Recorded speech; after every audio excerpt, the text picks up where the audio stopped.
5,000 नावं असं कोणालाही वगळता येत नाही। नावांच्या संदर्भात पडताळणी या ठिकाणी सुरू आहे। तालुक्यामध्ये मतदार यादीमध्ये जे लोक मृत पावले असतील, जे लोक स्थलांतरित झाले असतील, अशा लोकांच्या संदर्भामध्ये पडताळणी सुरू आहे। पडताळणी झाल्यानंतर ते लोक तिथेच असतील, जर स्थलांतरित झाले नसतील किंवा ज्यांची दुबार नावं असतील त्यापैकी त्यांना कुठे मतदान करायचं हा शासनाचा अधिकार आहे। आणि लोकशाही प्रक्रियेमधली ही एक प्रक्रिया आहे की यादी ट्रान्सपरंट यादी निर्माण करणं आणि मतदार निवडणुकीच्या काळामध्ये ट्रान्सपरन्सी या ठिकाणी मेंटेन करणं ही शासनाची जबाबदारी आहे आणि शासन त्यावरती कार्यवाही करते। तर शासनाने फक्त पडताळणी घेतली आहे। नावं असे कमी आपण कोणी ऑब्जेक्शन घेतलं, कोणी माझ्यावर ऑब्जेक्शन उद्या माझं नाव कमी होईल असं होत नसतं कधी। त्यासाठी फक्त पडताळणी असते आणि ती पडताळणी तालुक्यामध्ये सुरू आहे। सिन्नर विधानसभा मतदारसंघामध्ये येथे निवडणुकीसाठी उदय सांगळे तयारी करतायत, ते देखील इच्छुक आहे। त्यांचा असा आरोप आहे की ज्या 42 गावांमधले नावं वगळले गेले ते सर्व बंजारी समाजाचे असल्याचं ते म्हणतात। मला ते सांगता येणार नाही, असतीलही, पण मग शेवटी यादी क्लिअर होणं ही जबाबदारी तुम्हाला एवढा अट्टास काय आहे तुमचा की ही जी मृत झालेली गाव आहे, दुबार नाव आहे, स्थलांतरित आहे, तुम्हाला तर यादीच राहावी असं म्हणण्याचं कारण काय?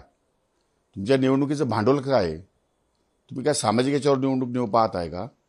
असं नाही आहे।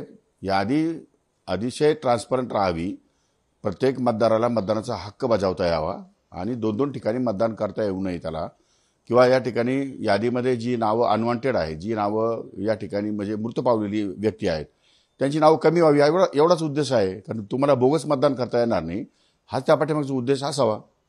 ओबीसी मराठा वाद सध्या राज्यभर सुरू आहे, त्यामुळे कुठेतरी हा विषय सर्वाधिक चर्चेला जातो मतदारसंघात। कोण ओबीसी? ओबीसी कोण आहे? मीच ओबीसी आहे। कोणाशी वाद सुरू आहे? तो वाद तुम्ही ज्या व्यक्तीचं नाव घेताय ती ओबीसी नाहीच आहे, ती एनटी आहे।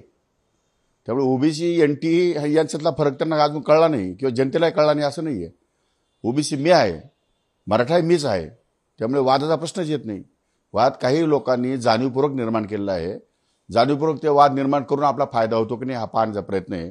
निवडणुका जातीवर नेऊन जातीवादामध्ये जातीमध्ये मतभेद निर्माण करून निवडणुका जिंकायच्या हे जर दिवा स्वप्न ते पाहत असतील तर ते एवढं सोपं नाही आहे। तालुक्यातली जनता दूधखोळी नाही आहे, मतदारांना सगळं कळतंय, मतदारांना सांगण्याची आवश्यकता नाही। त्यामुळे हे ओबीसी मराठा जात धर्म दिस इज नॉनसेन्स, याला काय अर्थ नाही जीवनामध्ये तुमच्याकडं निवडणुकीला सामोरं जात असताना तुम्ही केलेलं काम, तुमच्याकडे असलेलं विजन, तुमचा असलेला संपर्क, तुमच्या पक्षाचं केलेलं काम, या सगळ्या गोष्टी विचारात घेतल्या जातात आणि ती जनता ठरवेल नंतर। एबीपी माझा, उघडा डोळे बघा नीट।